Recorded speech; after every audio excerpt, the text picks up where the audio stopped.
2021 was undoubtedly one of the toughest years of my life. That may sound very dramatic and over the top, probably is, but due to a few reasons, which I'll go into later in this video, it was harder than 2020 for me personally. Now, before you guys go, this isn't a video where I'll be crying for 20 minutes straight, telling you how hard my life was and how tough things were. I understand that even at some of my lowest moments, I'm still significantly more blessed compared to others. Alhamdulillah always. This video is just a reflection of my thoughts.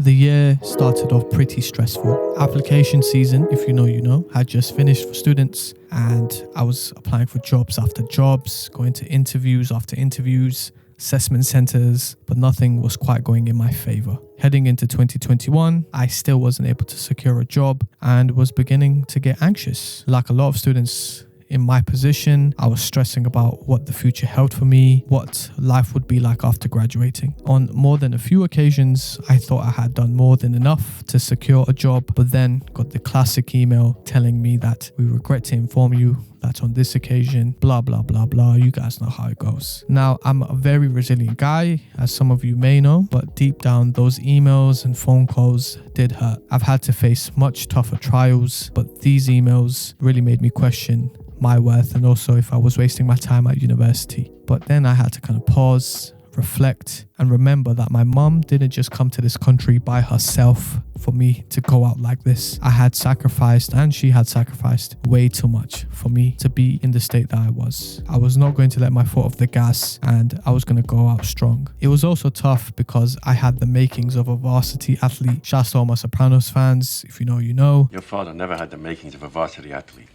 Wow, what the...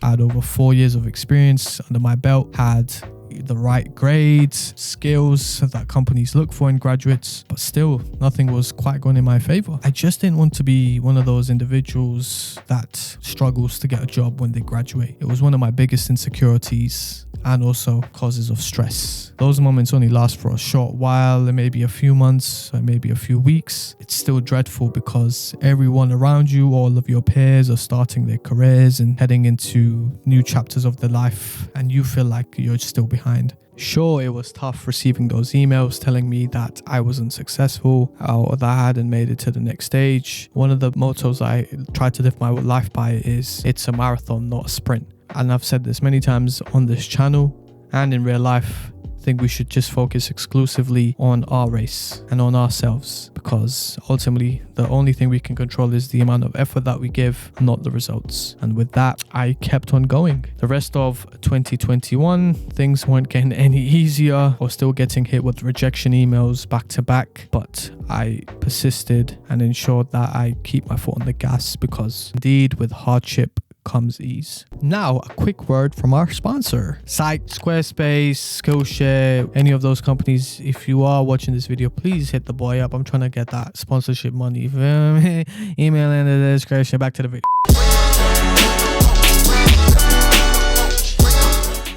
As we were nearing the summer months, there was still a lot of uncertainty around what I was going to be doing after I had finished. I was beginning to get a lot more anxious and a lot more under pressure. Not from my parents. They've always been very supportive and know exactly what I'm capable of, thank goodness, but mainly from myself. I had seen peers who hadn't put in as much work as me, getting jobs, and here I was, still nowhere, or at least it felt like it. I wasn't making any progress when it came to the job side of things. I feel as though sometimes we're so stuck in our own heads that we don't realize that countless amount of other people are also in similar conditions or worse. There was hundreds and thousands, if not millions of students just like me going through the same predicament. I just was so focused on myself. If I had looked at it from that perspective, I think I would have been a bit more patient. Now, society puts a lot of pressure on students to know exactly what they want to do when they finish, which I totally understand. You've just spent 3 to 4 years of your life studying. You should have some sort of idea of what you want to do when you finish. This leads to a lot of students, a lot of graduates, a lot of my peers drifting off into careers which they don't necessarily have any interest or passion for, but they're just simply doing them to impress their parents, impress society, or impress their future wife. I never wanted to be a person who does things simply to gain acceptance. I was in the past, in my younger years, but I always felt that people that take on careers which are ranking high in social currency, I always feel like those people deep down are very insecure. It's another thing if you're taking part in a career to be of value to society, those things are very commendable. But if you're just taking part in a career to tell people, yes, I'm a so-and-so, or I do this and this, it's very telling of your character. And I never wanted to be one of those people. As long as I was either learning or earning,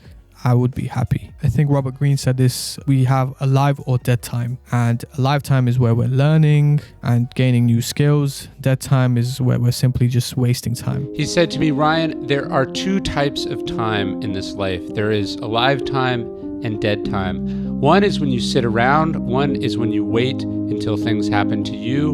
One is where you're wasteful, you're passive, you're accepting. The other is when you are in control, when you make every second count, when you are learning and improving and growing. I wanted to go into a career where I was learning a lot of new skills and developing my resume or CV here in the UK. So as long as I was doing either, I would be happy. The summer months were hectic to say the least. I was working outside of uni to support my expensive habits, which are basically wasting money on food and clothes. Everything burns. It was also the summer where it was coming home.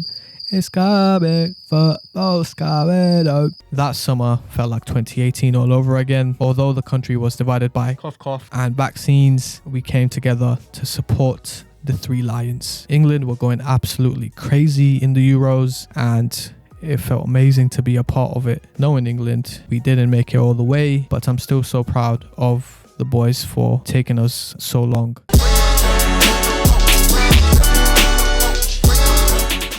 I didn't have many plans for summer, but one thing I was definitely going to do was go to Ben Nevis, and that was as a part of a trip for my university where we raised money for orphans in Syria. And I thought we might as well pull up to Glasgow on my way back. I hadn't been to Glasgow in over 10 years, so it was only right that I pay homage to the city that made me.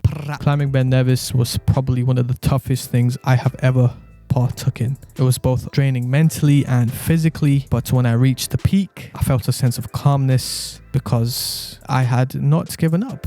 I had stayed the course and had done it for myself, for the charity that we were raising money for, and also Pakistan because it was the Independence Day of Pakistan. Now on our way back, we stopped in the magnificent city of Glasgow. If you haven't watched my vlog about my trip to Glasgow, please do, as in that video I tell you everything about the city, the history, and also my experience. Everything I feel and felt about the city I have said in that video. So please do watch that video if you haven't already. I'll link it in the bio. My trip to Glasgow was both emotional and nostalgic. You have to understand, I lived in this place for the first 5 or 6 years of my life, and the flats that we once used to terrorize and wander around were no longer there, but the memories that we have created there will live with us forever. The trip from Glasgow was probably one of the highlights of my year. I also finally graduated, guys, with a master's degree. Now, not only am I the first in the family to graduate, period, but the first one in the family to graduate also with a master's degree. But it just felt very weird and empty, if I'm being honest, because I wasn't able to celebrate it with anyone from my course. People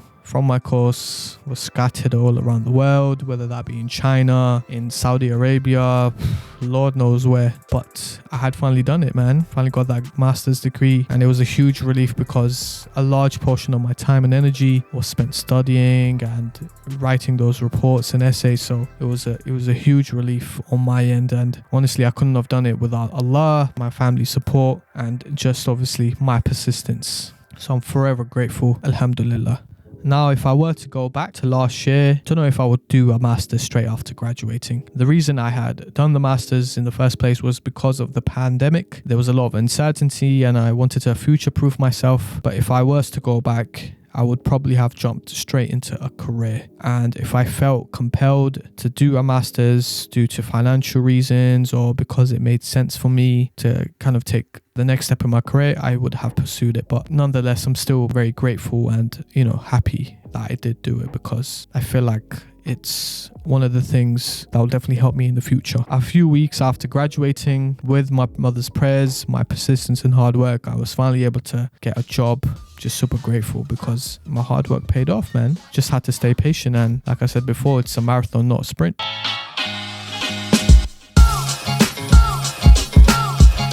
Through it all, I survived, I thrived. All praises due to Allah, of course. If 2021 has taught me anything, it's that we should focus purely on what we control and our effort. The results are not up to us, so we should just focus purely on the work. I also had to deal with a lot of personal issues, which I don't want to go into as they're way too personal, but they really put things into perspective. They made me realize that I need to slow down, and what truly matters at the end of the day is that the people you love and care for are happy, safe, and healthy. May 2022 be a prosperous year for everyone watching this video. I wish you guys nothing but the best. Thank you for tuning in again. With love, Afaq.